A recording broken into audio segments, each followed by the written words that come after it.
नमस्कार, आप सभी का रमेश सुरवेल यूट्यूब चैनल पर बहुत हार्दिक स्वागत है। एनआईओएस डीएलएड की वैधता को लेकर इस वीडियो में चर्चा करूंगा। क्या राष्ट्रीय अध्यापक शिक्षा परिषद एनसीटीई एनआईओएस डीएलएड को वैलिड करने के लिए कोई नया गजट लेकर आएगी? क्या चल रहा है? इसी के साथ एनआईओएस डीएलएड वैलिड करने के लिए क्या रास्ते बचे हैं? क्या एनसीटीई सुप्रीम कोर्ट में रिव्यू पिटीशन दाखिल करेगी? यदि एनआईओएस से डीएलएड छात्र सुप्रीम कोर्ट में रिव्यू पिटीशन दाखिल करते हैं तो किन बातों का ध्यान रखना जरूरी है? काफी दिनों से काफी मैसेज आ रहे हैं, काफी छात्र परेशान हैं कि हम क्या करें। इन तमाम इश्यू को लेकर इस वीडियो में विस्तार से चर्चा करूंगा। यदि आप मेरे चैनल पर पहली बार जुड़े हैं तो चैनल को सब्सक्राइब जरूर करें ताकि लेटेस्ट जानकारी आपको मिलती रहे। वीडियो को शेयर करना ना भूलें और लाइक जरूर करें ताकि सभी के पास आवाज पहुंचे। सबसे पहले बात आती है कि क्या रास्ते बचे हैं। आप सभी को मालूम है कि सुप्रीम कोर्ट ने अभी हाल ही में एनआईओएस डीएलएड 18 महीने के कोर्स को नई भर्तियों के लिए अवैध करार दिया। उस फैसले को मैंने डिटेल से मेरे यूट्यूब चैनल पर डिटेल से समझाया है कि किस वजह से वो एनआईओएस डीएलएड 18 महीने का कोर्स अवैध हुआ, अयोग्य हुआ, किस कानूनी अड़चनों की वजह से हुआ। आप वो वीडियो जरूर जाकर देखें ताकि लेटेस्ट आपको पूरी जानकारी मिले। लेकिन अब रास्ता एक बचा है कि यदि राष्ट्रीय अध्यापक शिक्षा परिषद एनसीटीई एक कमेटी गठित करे, उस कमेटी में सुप्रीम कोर्ट का फैसला भी वो साथ में ले और उसके बाद इक्वलाइजेशन करे 18 महीने और 2 साल के कोर्स को बराबर में, उस कमेटी का डिसीजन आए, उसके बाद राष्ट्रीय अध्यापक शिक्षा परिषद काउंसिल में अपने निर्णय ले। काउंसिल में निर्णय लेने के बाद एक गजट नोटिफिकेशन जारी करे जिससे सुप्रीम कोर्ट के फैसले को ध्यान में रखते हुए सारे बिंदुओं पर कानूनी अड़चनों को दूर करते हुए इनको वैध कर सकती है। लेकिन ऐसा मुझे नजर नहीं आ रहा है। इसका कारण एनआईओएस डीएलएड छात्र भी हैं।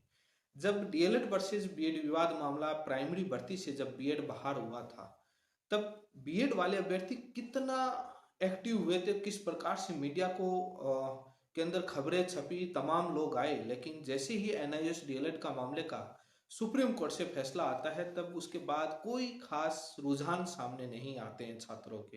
हालांकि काफी छात्र बीजेपी और तमाम सांसदों से लेटर लिखवा रहे हैं, विधायकों से, बट कोई ऐसा विरोध सामने नहीं आया कि इनके जैसे एक भारत सरकार ने संसद में रखा था कि लगभग 14 लाख से ज्यादा छात्र हैं एनआईओएस डीएलएड, 14 लाख का कोई विरोध प्रदर्शन सामने नहीं आया कि ये वास्तव में ही अवैध हो गए हैं। एक रास्ता है कि एनसीटी यदि अपना गजट नोटिफिकेशन लेकर आए, और मुझे कम ही उम्मीद है कि एनसीटी जिस प्रकार से आरटीआई के रिप्लाई आ रहे हैं उस हिसाब से कि एनसीटी कोई नया नोटिफिकेशन लेकर आने वाली है। सुप्रीम कोर्ट में यदि राष्ट्रीय अध्यापक शिक्षा परिषद एनसीटी रिव्यू पिटीशन लगाए तो बहुत मजबूत रहता है, लेकिन वो भी उम्मीद कम ही नजर आ रही है। तो अब डीएलएड अभ्यर्थियों के पास क्या रास्ता बचा है, ये भी एक सवाल है कि एनसीटी और भारत सरकार, तमाम मंत्री और सांसदों के पास छात्र घूमे हैं काफी, लेकिन वहां से पत्र तो लिख रहे हैं सांसद, लेकिन कोई खास आउटपुट नजर नहीं आ रहा है।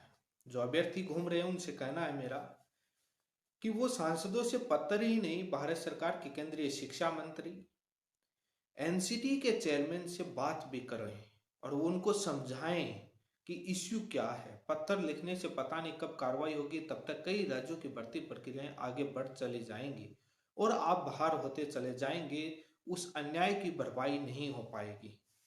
इसलिए तत्काल के लिए आपको तमाम सांसद, चाहे पक्ष या विपक्ष, और पक्ष के हैं सत्ताधारी, उनके धरना दें, उनको बोलें कि हमारी मांग त्वरित गति से आगे, चेयरमैन और जो शिक्षा सचिव मंत्री जी से वो मुलाकात करके इस मुद्दे को उठाएं। कोई धरना प्रदर्शन आंदोलन नहीं हुआ। किस प्रकार से बीएड धारियों ने उत्तर प्रदेश और तमाम राज्यों में किस प्रकार का विरोध प्रदर्शन हुआ, लेकिन यहाँ पर 14 लाख बाहर होने पर कोई खास विरोध नहीं हुआ, तो कैसे आपकी मांग उठेगी? कुछ लोगों की वजह से। यदि एनआईओएस से डीएलएड धारी सुप्रीम कोर्ट में रिव्यू पिटीशन दाखिल करते हैं, जिस प्रकार से मैं कई ग्रुप में देख रहा हूं, मेरे पास मैसेज आते हैं, तो उनको कौन सी बातों का ध्यान रखना चाहिए? ठीक है, डिसीजन आ गया। भारत सरकार को उस समय पार्टी नहीं बनाया, मैंने कहा था, मेरे से कांटेक्ट पे भी नहीं थे, लेकिन डिसीजन भी आ गया अब तो। यदि आप चैनल पर पहली बार जुड़े हैं तो सब्सक्राइब जरूर करें, वीडियो को शेयर करना ना भूलें। यदि रिव्यू पिटीशन दाखिल करते हैं तो उन छात्रों से एक जरूर अपील होनी चाहिए, रिव्यू पिटीशन जो प्राइवेट स्कूल के अंदर पढ़ा रहे हैं, क्योंकि एनआईओ से डीएलएड 18 महीने का कोर्स एक वर्किंग टीचर्स की नौकरी बचाने के लिए था, जैसा उनके था, लेकिन उसके बाद उसको वैलिड करार दिया गया आगे की फ्रेश रिक्रूटमेंट के लिए। सवाल यह है कि जो प्राइवेट स्कूल में पढ़ा रहा है उनकी भी नौकरी बचाने का था, प्रशिक्षित करने का था। एक स्कूल छोड़ता है, दूसरी स्कूल ज्वाइन करता है, यह आधार जरूर सुप्रीम कोर्ट में रिव्यू पिटीशन में मेंशन करें, और एक ऐसा कैंडिडेट चूज करें जो एक प्राइवेट स्कूल से रिजाइन करके अभी दूसरी स्कूल में जाने वाला है, जहां किसी प्राइवेट स्कूल की विज्ञप्ति अखबार में आ रखी हो। यदि प्राइवेट स्कूल के फ्रेश रिक्रूटमेंट के लिए एलिजिबल हैं तो बाद में गवर्नमेंट के लिए भी हैं। अदरवाइज जो जिस प्राइवेट स्कूल में पहले पढ़ा रहे थे वहां 18 महीने का कोर्स कर लिया तो अब नई प्राइवेट स्कूल ज्वाइन करने के फ्रेश रिक्रूटमेंट के लिए भी एलिजिबल नहीं होने चाहिए। तो बाद में गवर्नमेंट वालों को सैलरी मिलती है, उनकी तो बच गई, लेकिन प्राइवेट स्कूल में पढ़ाने वाले टीचर्स की नौकरी कैसे सेव हुई, ये आधार जरूर रखा जाए, जहां पर सुप्रीम कोर्ट विचार करे। आप मेरी बात को समझ गए होंगे, शॉर्ट में मैंने बताने की कोशिश करी, क्योंकि जब भी प्राइवेट स्कूल छोड़ जाते हैं, टीचर्स नए आते हैं, तो वो अखबार के अंदर छोटी छोटी विज्ञप्तियां जारी करते हैं, अपने इंटरव्यू लेते हैं, डेमो क्लास लेते हैं, उसके बाद रिक्रूटमेंट करते हैं। That is the fresh recruitment. नए रिक्रूटमेंट है उसमें वो योग्य कैसे हो जाएंगे? और प्राइवेट स्कूल में किसी की कोई नौकरी परमानेंट स्थायी नहीं होती है, जब वो स्थायी नहीं होती है तो उसके स्थायी कैसे माना जाए, उनकी नौकरी कैसे बचे? 18 महीने का कोर्स प्राइवेट स्कूल वालों के लिए जो पढ़ा रहे हैं उनके लिए तो वो प्रशिक्षित हुए ही नहीं, उनकी तो नौकरी खतरे में चली जाए। ये पॉइंट जरूर स्पेशल वहां पर रखी जाए। और ये जो सुप्रीम कोर्ट का जजमेंट है, ये जो फैसला आया उसके बाद से आगे से लागू किया जाए, जो पहले जो इससे पहले जो भर्ती प्रोसेस शुरू हो चुकी थी रेट्रोस्पेक्टिव इफेक्ट से लागू ना हो। जैसे बिहार के अंदर 7वें चरण की भर्ती प्रक्रिया में उन्होंने फॉर्म का आवेदन कर दिया था, छठा चरण या जो भी है उनको कोई दिक्कत नहीं है, बट 7वें चरण में जो उत्तराखंड या जहां पर भर्ती प्रक्रियाएं चल रही थी, एग्जाम हो गई थी या फॉर्म भर दिया, वहां पर यह फैसला लागू ना हो। ये जरूर वहां पर ये दोनों दलीलें मेंशन करें ताकि काफी मजबूत पॉइंट हो। लेकिन यदि एनसीटी उसमें रिव्यू पिटीशन लेकर आती है, अब आप सोचते हैं कि दिल्ली सरकार के सर्विस रूल या चुनाव आयोग के कानून को भारत सरकार ने संसद में कानून ला करके बदल दिया, ऐसे बदल, वो बहुत बड़े इश्यू होते हैं, ये बहुत छोटे इश्यू होते हैं, उनके सामने ऐसे नहीं बदले जाते। लेकिन जो कानूनी अड़चने जो सामने आई थी वो मैंने मेरी वीडियो में बताया था, वो भी अड़चने एनसीटीई दूर कर सकती है, कमेटी भी गठित करके सुप्रीम कोर्ट के फैसले में जो जो समस्याएं हैं उसको दूर करके और उसके बाद काउंसिल में निर्णय लेकर के गजट पारित कर सकती है।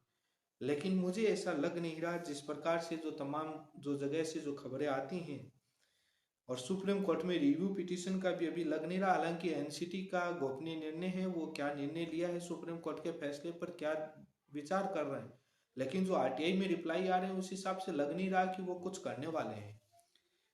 ये एनआईओ से डीएलएड अभ्यर्थियों के काफी मैसेज आ रहे थे, इसमें कौन क्या कर सकता है, कानूनी अड़चनों की वजह से एक डिप्लोमा कागज का टुकड़ा बनकर रह जाता है रद्दी का, कोई कुछ नहीं कर सकता, सुप्रीम कोर्ट के फैसले हैं।